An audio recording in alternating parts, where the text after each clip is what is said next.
Hello, my name is Rebecca. I am doing a characterization on one of Othello's main characters, Roderigo, for English 102. Let's get started. So, who is Roderigo? Well, Roderigo is one of the main characters in Othello. Even though he is kind of like a background character, nobody really notices him or pays attention to him, except the antagonist, Iago. The one person that Roderigo cares to be noticed by is Desdemona because he's in love with her, but Desdemona is married to Othello. So, with that, Iago is able to use that jealousy and manipulate Roderigo into doing all of his mischievous biddings um, in a revenge plot against Othello. In return, Iago is saying that he can get Roderigo the girl. So, of course, Roderigo is all for this plan and will do anything to basically get that girl. So, even though he has gone unnoticed through most of the play by the other characters, he plays such a vital role in the story and how it turns out. But now that we know who Roderigo is, let's move on and see who Roderigo thinks he is. So let's call this part of the characterization a self-reflection.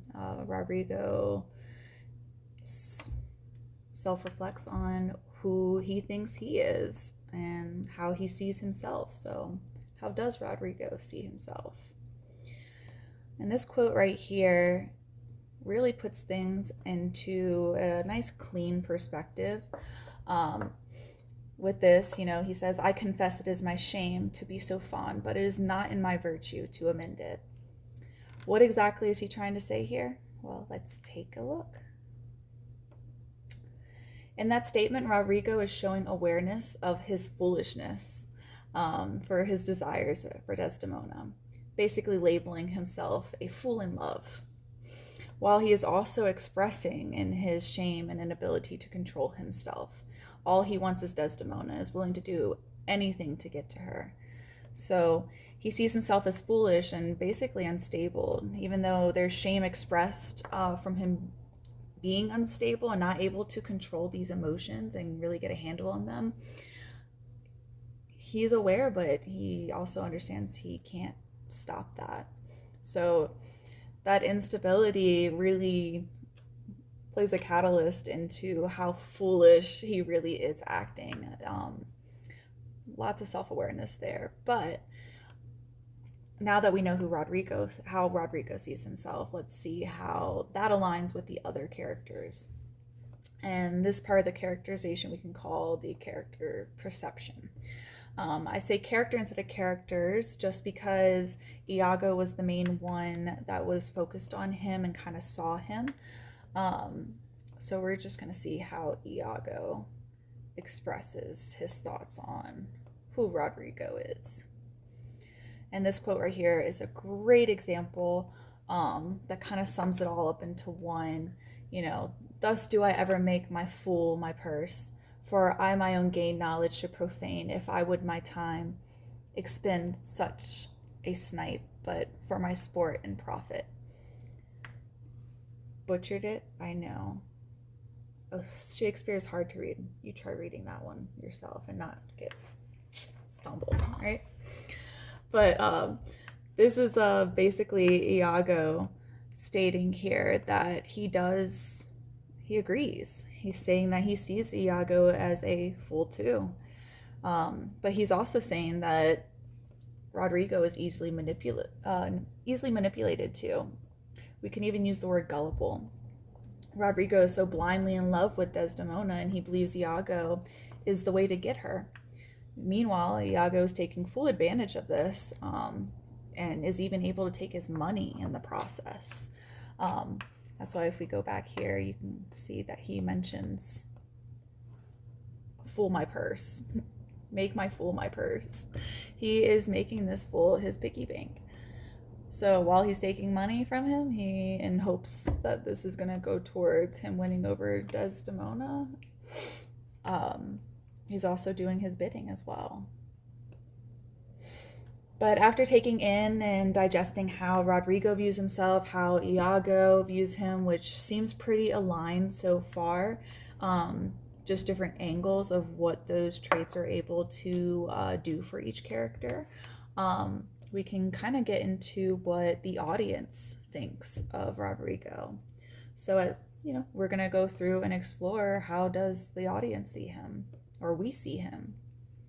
And we can see that Rodrigo being foolishly in love and having the need to prove his worthy by and him being unstable with all his emotions pulled together. I mean, this makes him the perfect gullible pawn for Iago. All these traits together really make the perfect storm, and it just keeps building and building in Iago's favor. But even though Iago has not once followed through with any of his promises, yet he's still able to get more money and get Rodrigo to do more of these things. So I say this is a perfect storm for the story just because of, like I said, that catalyst. He was able to get to the desired end that Iago was looking for, which was his demise. Ultimately, that key vital role in the downfall of Othello, and all of these traits by himself were able to deceive and plant the seed for Othello to basically be almost in the same boat but a different perspective than Rodrigo, meaning his jealousy overcame him. He became unstable and unreasonable and insecure about things. So with that, we can go on to what is the point of Rodrigo's character. He has a motive, purpose, and growth. That desire to win Desdemona's love. But the purpose ultimately is to be that foil character for Othello, or we could say contrast. They both have different tragic consequences to a blind trust in Iago, and this is all stemmed through jealousy and desperation that basically grows into a monster, that can't be tamed but only killed. So, with Rodrigo being who he is and ultimately getting killed by Iago, Othello was kind of in the same boat, but instead of Iago killing him or being the one to put the dagger into his heart, it was Othello himself, because Iago was able to manipulate him with Rodrigo to convince him to kill Desdemona. So nobody gets the girl. Well, I hope you enjoyed exploring the foolish and desperate character of Othello that is Rodrigo. He may seem very simple, but because that simplicity was such a profound impact on the story's plot and where it all ended up, I feel like he's a very important character and should not be dismissed. And especially with him being a contrast to Othello, it's a very interesting dive to take as far as the unnoticed character versus the main character. But I appreciate you going through that journey with me and hope you learned something or have a different perspective on Rodrigo than others would have. And thank you so much for listening.